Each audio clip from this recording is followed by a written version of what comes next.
Unbreakable is written and directed by M. Night Shyamalan and stars Bruce Willis, Samuel L. Jackson, Robin Wright Penn, and Spencer Treat Clark. And Unbreakable is about a man named David Dunn, played by Bruce Willis, who is the only person to come out completely unscathed from a devastating train accident. Soon after, an eccentric comic book dealer named Elijah Price, played by Samuel L. Jackson, tries to convince David that he's a superhero. Now, Unbreakable came out 17 years ago, but I'm talking about it now because I just watched Split, the new M. Night Shyamalan movie, and I would recommend seeing Unbreakable before or after Split because it does have quite a few thematic similarities. And what I will say about Unbreakable is that it's a beautiful looking film with great performances from Bruce Willis and Samuel L. Jackson. However, large parts of the drama here I just didn't buy. They just did not work for me. First of all, aesthetically speaking, Unbreakable really does look terrific. The cinematography here by Eduardo Serra has a real grit to it, and the production design as well really keeps things grounded. And what the visual style of the movie does is that it keeps the movie as this extremely realistic take on a superhero origin story. There's no crazy visual effects or anything.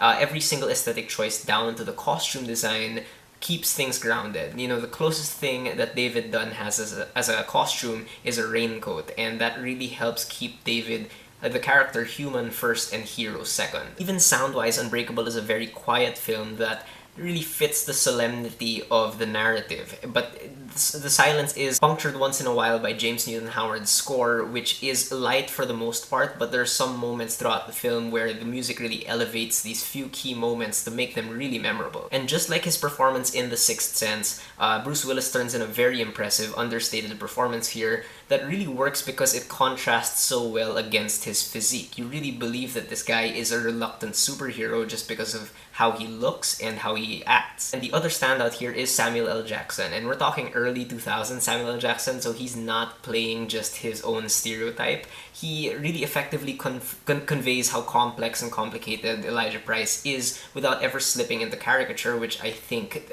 today's Samuel L. Jackson would do. Now take note though that Unbreakable is a very slow-paced film, but there are moments when the contemplative pace does work for the story. The editing here, which is done by Dylan Tichenor, helps illustrate how David's life is sort of at a standstill during the movie, and the editing does crank up the suspense towards the end where it gets really exciting. And while it's cool to hate on M. Night Shyamalan, there is no denying that he is a talented director if he's given the right people to work with, and here he really shows his skill at directing. He has great use of the camera to make us feel like movement and weight throughout these scenes. It's just such involved direction so that you really feel like you're there with the characters, and every time there's an emotional moment it feels all the more cathartic. However, I do have a lot of issues with Unbreakable. A lot of people call the movie pretentious. I'm not sure if I would go that far, but some scenes really do lack a lot of realism and internal logic that kind of cheapen the experience for me, and there's not as much a sense of wonder as I think M. Night Shyamalan intended to put into the film. And yes, the pacing of the film can get a bit annoying at points to its own detriment.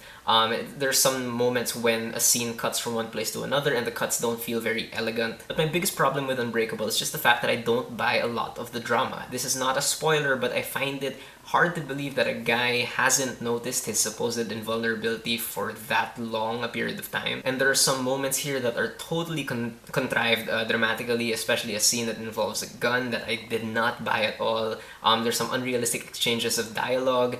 And these two characters, David Dunn and Elijah Price, they seem interesting on the surface, but to me, ultimately, they're pretty simple characters, and the whole movie feels like a first act to a longer movie that never happened. And yes, this has a Shyamalan-esque twist ending, and I just did not like the twist. I just didn't buy it. In the end, Unbreakable is an okay film. It's still worth checking out because it has gained a cult following, so you might enjoy it. You might find something to enjoy in it that I didn't see. I just wasn't as appreciative of it. Alright, so those are my thoughts on Unbreakable. If you guys have seen it, please tell me what you thought about it, and whether you agree with me or not, please leave me a comment. Let's have a conversation.